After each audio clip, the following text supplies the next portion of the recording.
আমরা সবাই প্রকৃতি মায়ের সন্তান। তার স্নেহে ভালোবাসায় লালিত হই, তার কোলেই বড় হই। এখানে যখনই বলছি আমরা, তখনই কিন্তু কথাটা হয়ে যাচ্ছে ইনক্লুসিভ, ব্যাপক, অর্থাৎ সর্বব্যাপী। এখানে আমরা বলতে মানুষের পাশাপাশি সকল প্রজাতির প্রাণী ও উদ্ভিদ সব্বাইকে বোঝানো হচ্ছে।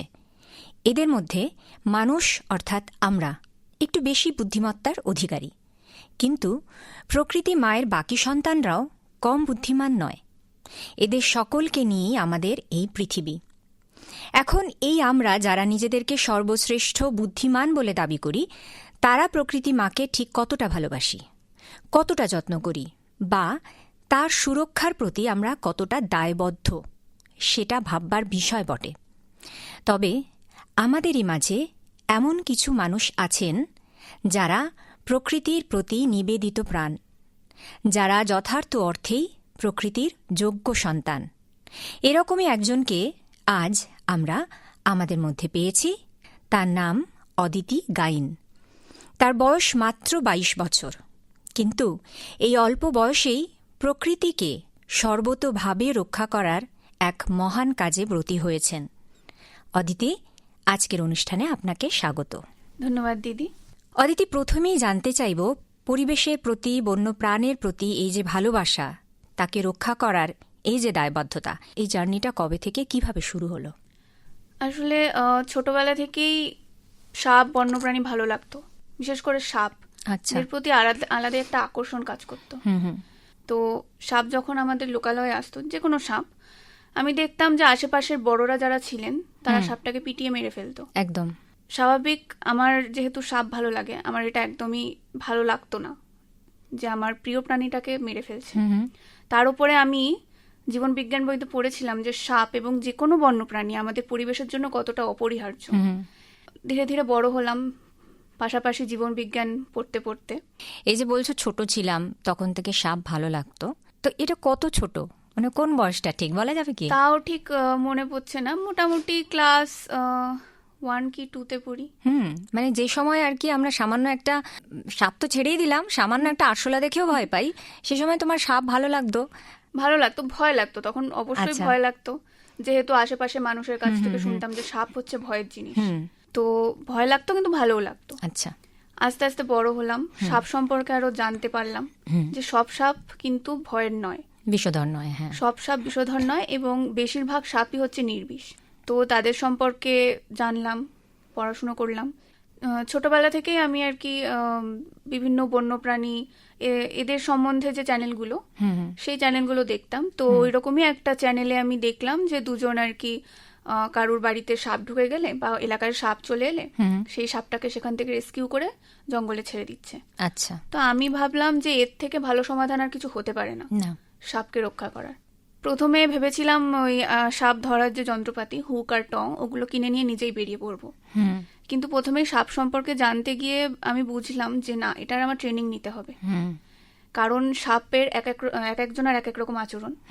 তো আমার বাড়ি দত্তপুকুরে আমার পরিচিত এক দাদা আছে, নাম পিন্টু হালদার।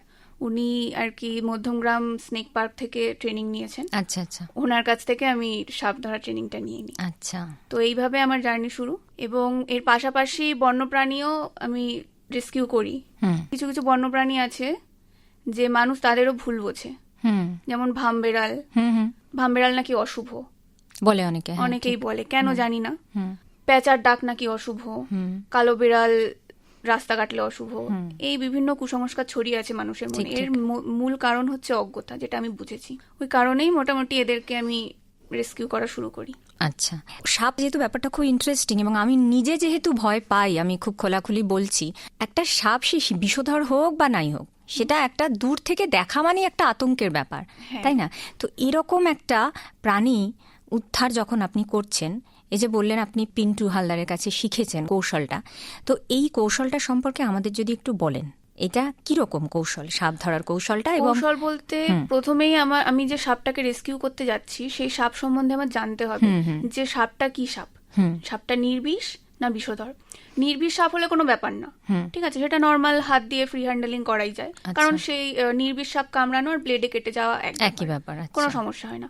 কিন্তু বিষধর সাপেদের ক্ষেত্রে আমাদের খুব সাবধানতা অবলম্বন করতে হয়। আচ্ছা, প্রথমে আমরা একটু জেনে নিই যে চিনবো কিভাবে। আমরা তো খুবই অজ্ঞ, সত্যি কথা আমরা খুবই অজ্ঞ। চিনবো কিভাবে আমরা একটা সাপ যে বিষধর কি নির্বিষ, এই ব্যাপারটা আমরা জানবো কিভাবে, দেখে বুঝবো কিভাবে?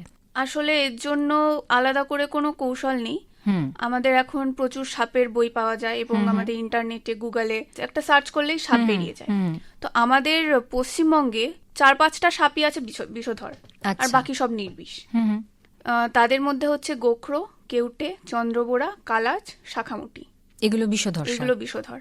তো গোখরো কেউটে চিনবো আমরা কি করে? গোখরো কেউটে দুজনের ফনা থাকে।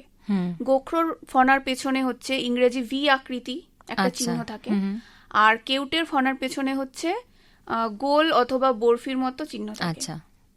তো এইটা দেখে আমরা গোখরো কেউটে চিনতে পারি। এবং রং বিভিন্ন রকমের হতে পারে। ধরুন গোখরোর রং বেশিরভাগ হয় হচ্ছে মেটে বা বাদামি রঙের, আর কেউটে হয় কালো। এটা একটা উপায় চেনার। হ্যাঁ। আর আছে হচ্ছে কালাচ। কালাচ খুব মোটা হয় না, একটু সরুর মধ্যেই, কালো অথবা কালচে নীল। কালাচের ঘাড়ের ঠিক পর থেকে দুটো দুটো জোড়ায় জোড়ায় সাদা সাদা দাগ শুরু হয় পুরো লেজ অব্দি। এটা ঘাড়ের পর থেকে শুরু হয়। রিং এর মতো, সাদা রিং এর মতো। আর চন্দ্রবোড়া হচ্ছে বেশ নাদুস নুদুস হয়, গোল পাকিয়ে থাকতে ভালোবাসে, চন্দন কাঠের কালার হয়, এবং চন্দ্রবোড়ার গায়ে পুরো ঘাড় থেকে লেজ অব্দি চাঁদের মতো গোল গোল দাগ অথবা ওই শিকলের মতো প্যাটার্ন থাকে পুরো লেজ অব্দি। এই দেখে আমরা 4টে সাপ চিনতে পারবো। আর শাখামুটি চিনতে পারবো। শাখামুটি খুব ইন্টারেস্টিং সাপ। শাখামুটি পুরো হলুদ আর কালো, এই ব্যান্ড পুরো মাথা থেকে থাকে লেজ অব্দি, এই প্যাটার্নটা সুন্দর সাপ, দেখতে সুন্দর হয়। এই কটা সাপ যদি আমরা চিনে রাখি তাহলে কিন্তু আমাদের কোনো সমস্যাই হবে না। এই বিষধর সাপ চিনে রাখলাম, বাকি সবাই তো নির্বিষ। আর এদের মধ্যে থেকে সাবধানে থাকতে হবে আমাদের 4টে সাপ থেকে, কেউটে, গোখরো, চন্দ্রবোড়া এবং কালাচ।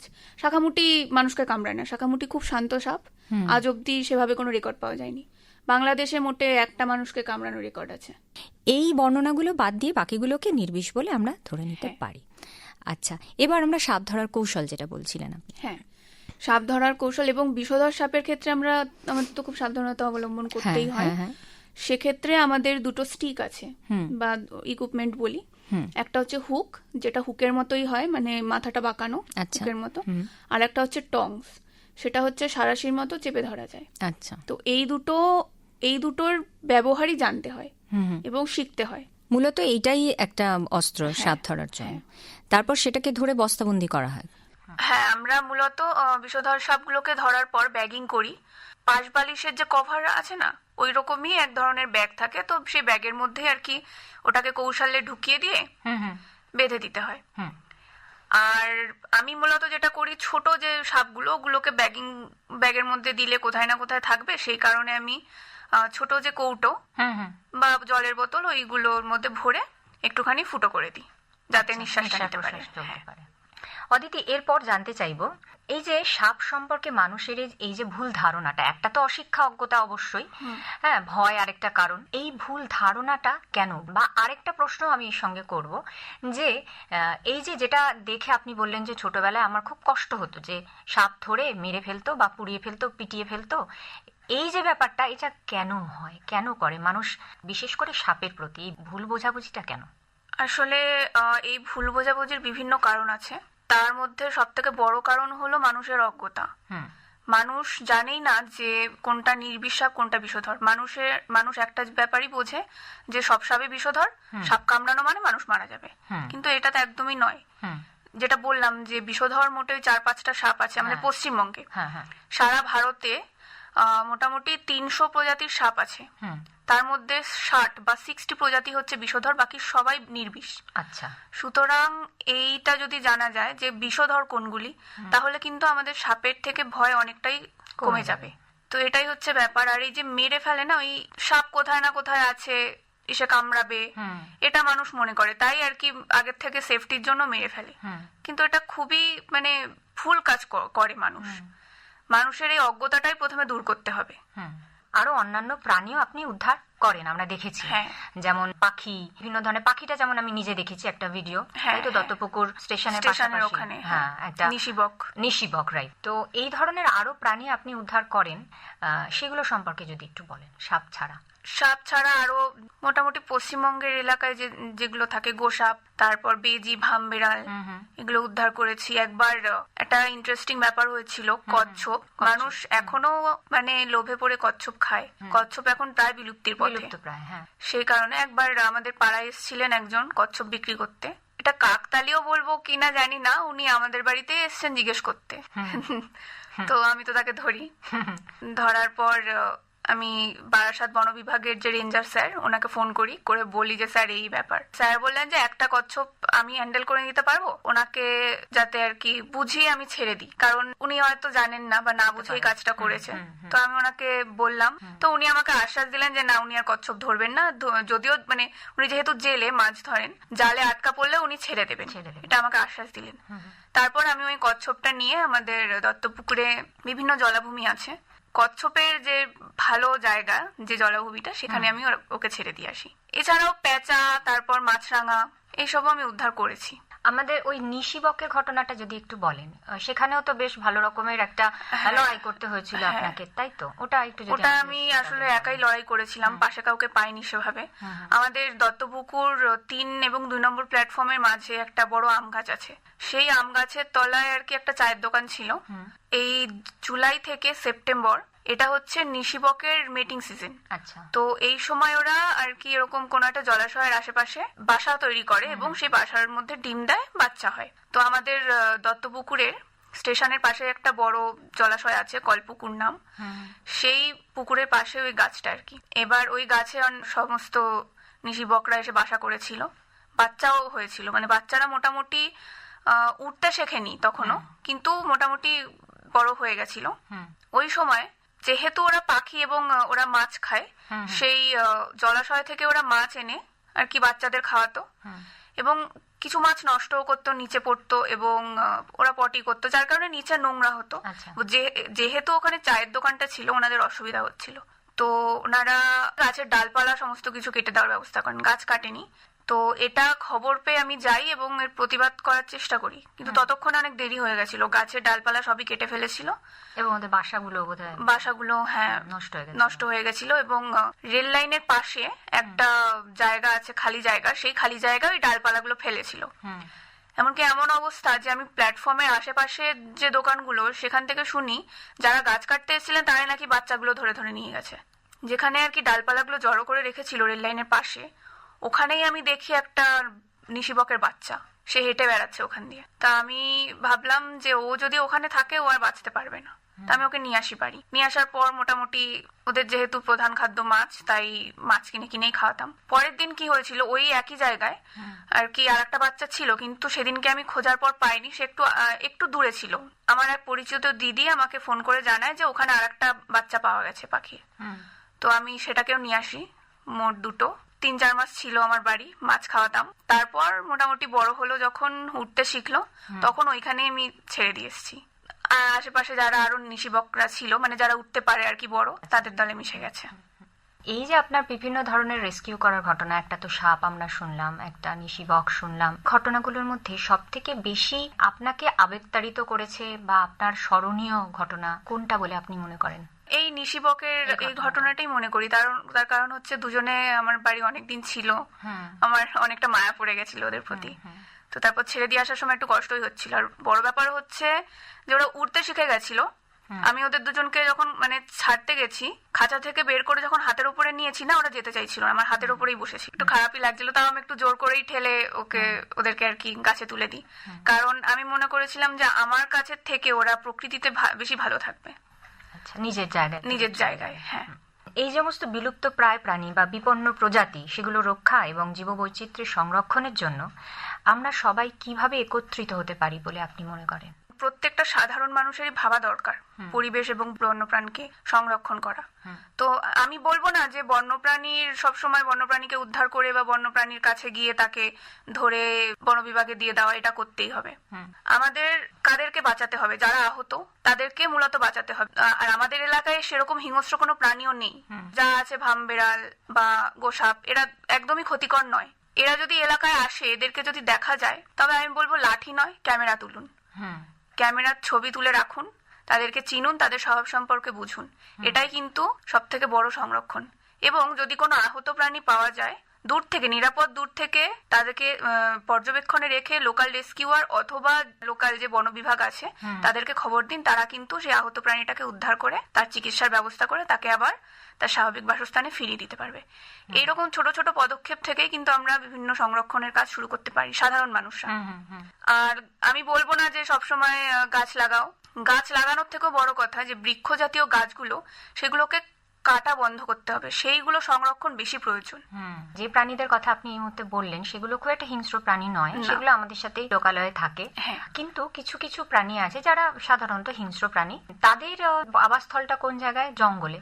এবার জঙ্গলের কাছাকাছি যে সমস্ত মানুষেরা বসবাস করেন, হ্যাঁ, এমন তো হয় যে তাদের বাসস্থানটা ওভারল্যাপ করছে। মানে সেখানে ওয়াইল্ড লাইফও আছে, আবার সেখানে মানুষও থাকছে। ওরাও একটা আশঙ্কা থাকে, মানুষকে দেখে ভয় পায়, আবার মানুষও তাদেরকে দেখে ভয় পায়। হ্যাঁ, তো তাদের সঙ্গে ওই সমস্ত জায়গায় কিভাবে বন্য প্রাণীর সঙ্গে তাদেরকে ক্ষতি না করে মানুষ সহাবস্থান করতে পারে? আচ্ছা, আমাদের ভারতে মোটামুটি যে কটা এরকম ফরেস্ট এরিয়া আছে, সবগুলোই কিন্তু বিভিন্ন ফরেস্ট গার্ড, ফরেস্ট রেঞ্জার, এদের দ্বারা সংরক্ষিত। কোর এরিয়ার প্রাণী কিন্তু সেভাবে বাইরে আসে না। আচ্ছা, বেশিরভাগ ক্ষেত্রে কি হয় যে মানুষরাই ওই এরিয়ায় ঢুকে পড়ে, মানে জীবিকার জন্য। এটাই হয় আর কি। বা অনেক সময় দেখা গেছে যে বিভিন্ন প্রাণী লোকালয়ে চলে এসে, যেমন হাতি বা বাঘ, খাবারের খোঁজে। প্রথমেই আমি বলবো যেগুলো লোকালয়ে চলে আসছে না খাবারের খোঁজে, মানুষ, যে লোকাল মানুষ, তারা যেন বেশি উত্তেজিত না হয়ে, মানে না হন, এটাই আমি রিকোয়েস্ট করব। উত্তেজিত না হয়ে যেখানে প্রাণীটা রয়েছে তার থেকে অনেক দূরে সরে গিয়ে বন বিভাগকে ফোন করবেন। কারণ ফরেস্ট এরিয়ার কাছাকাছি কিন্তু ফরেস্ট গার্ডরা থাকে, তো তাদেরকে ফোন করলেই কিন্তু তারা চলে এসে সেই প্রাণীটাকে আবার তার বনে ফিরিয়ে নিয়ে যাবে। আর জীবিকা তো এক জায়গায়, মানে এইটা নিয়ে আমার কিছু বলার নেই, কিন্তু আমি বলবো নিজের সুরক্ষা সবার আগে। তাই কোর এরিয়ায় ঢোকা যাবে না, বা যেখানে বিপদ আছে, এই যে সুন্দরবনে অনেকে যে জায়গাগুলো ঢুকতে বারণ করা হয়, সেই জায়গাগুলোতেও ওনারা ঢুকে পড়েন কাকড়ার খোঁজে, মধুর খোঁজে। আপনারা এই জায়গাগুলোয় ঢুকবেন না। ঢুকলে কিন্তু এই বন্যপ্রাণী মানুষ সংঘাত হবেই। মানে সেখানে তো নিশ্চয়ই চিহ্নিতকরণ করা থাকে। হ্যাঁ, অবশ্যই জঙ্গলের মধ্যে এখানে যাওয়া যাবে না। তো সেই জায়গাগুলো না গেলেই হবে। জানতে চাইবো অদিতি, এই যে এই অল্প বয়সে আপনি এত কিছু কাজ করে ফেলেছেন, এত সুরক্ষা দিয়েছেন বা রেস্কিউ করেছেন, এই কাজে সব থেকে বড় চ্যালেঞ্জিং কোন জায়গাটা আপনার কি মনে হয়? একটা তো ভয় আপনি পান না সাপকে, সেই চ্যালেঞ্জটার কথা আমি বলছি না, হ্যাঁ, কিন্তু আর কি চ্যালেঞ্জের আপনি মুখোমুখি হয়েছেন বলে? মূলত হচ্ছে মানুষের অজ্ঞতা। কারণ মানুষ এখন 90% মানুষ এই বন্যপ্রাণী এবং বিশেষ করে সাপ নিয়ে মানে অজ্ঞতার জন্য ভয়ে আর কি ঢেকে আছেন।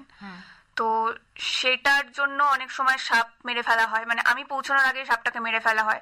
বা এমনও ঘটনা আছে যে সাপ মারতে গিয়ে সাপের বাইট হয়ে গেছে সেই মানুষটা। তো এইটা কিন্তু শুধুমাত্র অজ্ঞতার কারণেই হয়। এছাড়া যখন আমি রেস্কিউ করতে যাই, তখন একটা সাপ রেস্কিউ বা যে কোনো বন্যপ্রাণী রেস্কিউর সব থেকে বড় সমস্যা হলো ওইখানে ভিড় জমে যায়। তো আমার কিন্তু মানে ওই সময় একটা খুব চ্যালেঞ্জিং মুহূর্ত হয় যে আমার ভিড়টাকেও সামলাতে হয়, আমার সাপটাকেও সামলাতে হয়, মানে প্রাণীটাকেও সামলাতে হয়। আমার নিজের কারণে যে প্রাণীকে আপনি উদ্ধার করতে গেছেন সে তো আরো বেশি ভয় পেয়ে যাচ্ছে যে চারিদিকে আরো কঠিন হয়ে যায় আপনার জন্য। তখন সে আরো হিংস্র হয়ে পড়ে, কারণ সে তো জানে না যে আমি তাকে বাঁচাতে এসেছি। তখন আমার নিজেরও একটা মানে সেফটির প্রয়োজন হয়। তখন কি হয় সেই প্রাণীটা মানে ভয় পেয়ে ভিড়ের দিকে চলে যাবে, অথবা আমার দিকেও চলে আসতে পারে।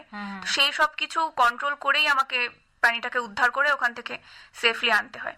আবার এখন যেহেতু সবার হাতে 1 থেকে 2টো করে স্মার্টফোন, সবাই বেশিরভাগ কি করে, ওই ভিডিও করতে যায় বা ছবি তুলতে যায় একদম কাছে গিয়ে। এইটা খুবই মানে চ্যালেঞ্জিং আমার পক্ষে, তাদেরকে বুঝিয়ে সেখান থেকে সরানো, এটা খুবই সমস্যা হয়। তো এই আর কি, এইসব সামলেই আর কি আমাকে করতে হয়। আর মানুষের অজ্ঞতার কথা যেটা বললাম, এটা আমি করি হচ্ছে অ্যাওয়ারনেস প্রোগ্রামের মাধ্যমে। যে কোনো জায়গায় কোনো প্রাণী অথবা সাপ রেস্কিউ করার পরে সেই সাপটাকে মানে বা প্রাণীটাকে মানে সুরক্ষিত করার পরে আমি সেই আশেপাশে যে ভিড় জমে সেই মানুষকে অন্তত বোঝানোর চেষ্টা করি আচ্ছা, যে কেন আমরা এটাকে ভয় পাবো না বা কিভাবে এটাকে সংরক্ষিত করব, কি কি করব কি কি করব না। এইভাবে অ্যাওয়ারনেসের মাধ্যমেই আমি আর কি ওদের ভয় বা অজ্ঞতাটা দূর করার চেষ্টা করি। মানে এক কাজে দুই কাজ হয়, আপনি রেস্কিউও করতে যান এবং সেখানে যে ভিড়টা জমে তাদের উদ্দেশ্যে একটা ছোটখাটো অনুষ্ঠানও হয়। এইবার আমরা আমাদের অনুষ্ঠানের শেষের দিকে চলে এসেছি, আমাদের সময় খুবই কম। তবু আমি জানতে চাইবো, আমরা যেমন বেশিরভাগ মানুষ সত্যি খুবই অসচেতন এবং অজ্ঞ, কিন্তু কিছু কিছু মানুষ আছে যারা আপনারই মতো চায় যে প্রকৃতির সবার সাথে একসাথে থাকতে, সহাবস্থান করতে বা রক্ষা করতে বন্যপ্রাণকে। তারা কিভাবে শুরু করবে বা তারা কি করতে পারে যারা চায়? মানে যারা ফিল্ডে নেমে কাজ করতে চায়, তো বা তারা অন্যভাবে সাপোর্ট করতে চাক, কি দুটো ক্ষেত্রে কি করো? দুটো ক্ষেত্রে বলতে, প্রথমত যারা আর কি বন্যপ্রাণী ভালোবাসে বা যে কোনো প্রাণী পরিবেশ ভালোবাসে, তাদের কিন্তু মাথার মধ্যে এই যে মেরে দেব এই চিন্তা ভাবনাটা নেই, যেটা খুব ভালো।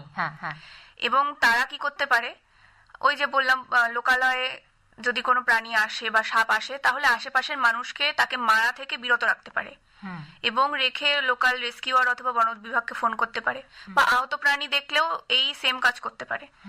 অথবা আমাদের এই যে বললাম যে গাছ কাটা বন্ধ করতে হবে, প্লাস্টিক দূষণই যে হচ্ছে, প্লাস্টিক যতটা সম্ভব বর্জন করে চলা উচিত বা রিসাইকেল করা উচিত, এই নিয়মগুলো মেনে চলতে হবে। আর যারা আমার মতো ফিল্ডে নেমে কাজ করতে চান তাদের উদ্দেশ্যে আমি কিছু কথা বলবো।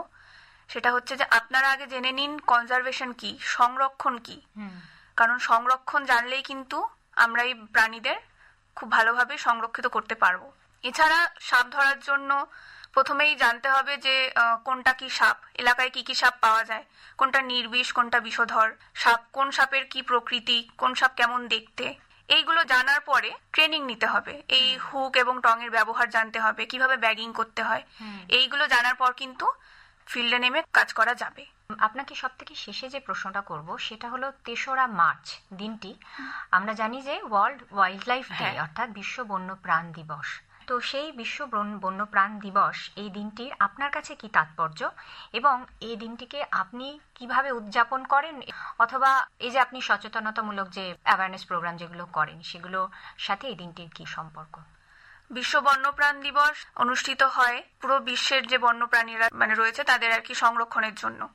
তো এই দিনটায় আমরা সবাই আর কি অ্যাওয়ারনেস করি, যারা আর কি আমরা ফিল্ডে নেমে কাজ করি, বিভিন্ন স্কুল কলেজে হোক বা সোশ্যাল মিডিয়ায় অ্যাওয়ারনেস বার্তা ছড়িয়ে দিই কেন আমরা বন্যপ্রাণীকে সংরক্ষণ করব, তাদের এই ইকোলজিক্যাল ব্যালেন্সে কতটা মানে তারা গুরুত্বপূর্ণ, কতটা অপরিহার্য। মানুষ যদি সচেতন হয় তার থেকে বড় লাভ আর কিছু নেই। তো এই দিন অনেক জায়গাতেই আর কি সচেতনতা শিবির হয়, মানুষ বোঝে, মানুষ অনেক বুঝেছে এখন, এটা আমি দেখেছি, এটাই তাৎপর্য। আর আমি একটা কথাই বলতে চাই যে শুধুমাত্র ৩রা মার্চ বন্যপ্রাণ দিবস পালন করলে চলবে না, আমাদের বছরের প্রত্যেকটা দিনই বন্যপ্রাণ দিবস পালন করতে হবে, তবেই তারা সুরক্ষিত থাকবে। এখন আমাদের অনুষ্ঠানের প্রায় শেষ পর্যায়ে এসে পৌঁছেছি। আমার কাছে আরো অনেক প্রশ্ন আছে যেগুলো আমি অদিতিকে করতে চাই, কিন্তু আমাদের সময় খুব কম, ফলে সেই প্রশ্নগুলো আমি আগামী কোনো পর্বের জন্য তুলে রাখলাম। আমি আবারও বলছি, অদিতি গাইন, বয়স কিন্তু মাত্র 22 বছর, এবং আমি এই যে তার সঙ্গে কথা বলছি, আমি প্রতিবার দেখছি তাকে কাছ থেকে এবং খুব অবাক হয়ে যাচ্ছি যে এই অল্প বয়সে এত সুন্দর তার জ্ঞান বা তার যে এই দায়বদ্ধতা প্রকৃতির প্রতি, এটা দেখে কিন্তু আমাদের অনেক কিছু শেখার আছে। আজকের মতো অদিতিকে আমরা শুভেচ্ছা জানাই তার আগামী দিনের কাজের জন্য এবং এখানে আসার জন্য। এবং হ্যাঁ অদিতি, আরেকটা কথা, সেটা বইয়ের কথা বলছিলেন আপনি। বই ঠিক না, আমার ম্যাগাজিন একটা লেখা বেরোচ্ছে। লেখাটা আমি লিখেছি আমাদের এই যে বন্যপ্রাণী নিয়ে, আমাদের বসত এলাকায় যে বন্যপ্রাণীর কথা আমি বললাম, তাদের যে বিপন্নতা, এখন তারা যে বিপন্ন, সেই বিপন্নতাটা কেন, কিভাবে দূর করা যাবে, এইটা নিয়ে। আচ্ছা, তার মানে এইটুকু বয়সে শুধু সচেতনতামূলক শিবির, অ্যাওয়ারনেস প্রোগ্রাম এগুলো নয়, তার কিন্তু লেখালেখির জগতেও তিনি প্রবেশ করে ফেলেছেন। অদিতি, আপনি ভালো থাকুন, নিজে ভালো থাকুন, সুরক্ষিত থাকুন এবং আপনি যে মহান কাজে ব্রতী হয়েছেন সেই কাজ করতে থাকুন। আপনাকে অনেক অনেক শুভেচ্ছা। ধন্যবাদ দিদি।